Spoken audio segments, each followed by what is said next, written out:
بسم اللہ الرحمن الرحیم۔ السلام علیکم اسٹوڈینٹس، آج ہم میعاد دوم سے سبق نمبر 10 خالہ جان السلام علیکم پڑھیں گے۔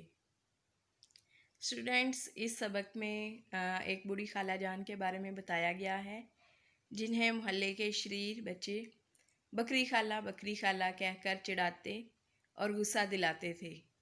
خالہ جان بکری خالہ کا لفظ سن کر غصے سے آگ بگولا ہو جاتی اور بچوں کو بد دعائیں دیتی تھیں۔ ذیشان ایک اچھا اور سنجیدہ اتوار کا مالک لڑکا تھا۔ وہ جب بچوں کو خالہ جان کو یوں تنگ کرتے ہوئے دیکھتا تو پریشان ہو جاتا۔ ایک دن دادا جان کے پوچھنے پر اس نے اپنی پریشانی کا سبب بتایا تو دادا جان نے سیرت النبی صلی اللہ علیہ وآلہ وسلم سے ایک واقعہ سنایا کہ جب ایک بازار سے گزرتے ہوئے ایک اندھی بڑھیا ٹھوکر کھا کر گر پڑی تو راہ چلنے والے لڑکے اس بوڑھی عورت کا مذاق اڑانے لگے، مگر پیارے نبی صلی اللہ علیہ وآلہ وسلم نے اس عورت کا ہاتھ تھام کر اسے اس کے گھر پہنچایا۔ دوسرے دن ذیشان نے لڑکوں کو آپ صلی اللہ علیہ وآلہ وسلم کا یہی واقعہ سنایا تو ان کے چہروں پر ندامت کے آثار تھے۔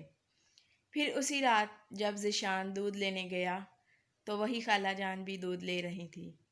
ذیشان نے انہیں احترام سے کہا، خالہ جان السلام علیکم، تو وہ حیران رہ گئیں اور انہوں نے پیار اور شفقت بھرے لہجے میں کہا، وعلیکم السلام، جیتے رہو بیٹا۔ اگلے ہی لمحے انہی شریر بچوں کی ٹولی ان کے گرد موجود تھی۔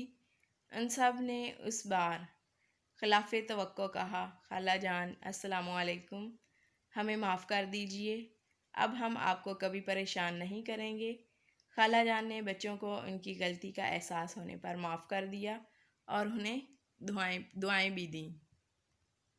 تو اسٹوڈینٹس، ہمیں ایک دوسرے کو برے القاب سے نہیں پکارنا چاہیے اور بڑوں کی عزت کرنی چاہیے۔ دوسروں کو برے ناموں سے پکارنے اور بڑوں کی عزت نہ کرنے پر اللہ تعالیٰ ناراض ہوتا ہے۔ تو اسٹوڈینٹس، اب اس سبق کے الفاظ معنی کی طرف آتے ہیں۔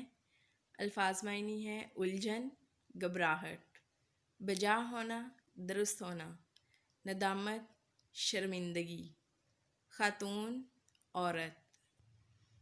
اسٹوڈینٹس، الفاظ معنی کے بعد الفاظ جملے دیکھیے۔ سنجیدہ، خالدہ ایک سنجیدہ لڑکی ہے۔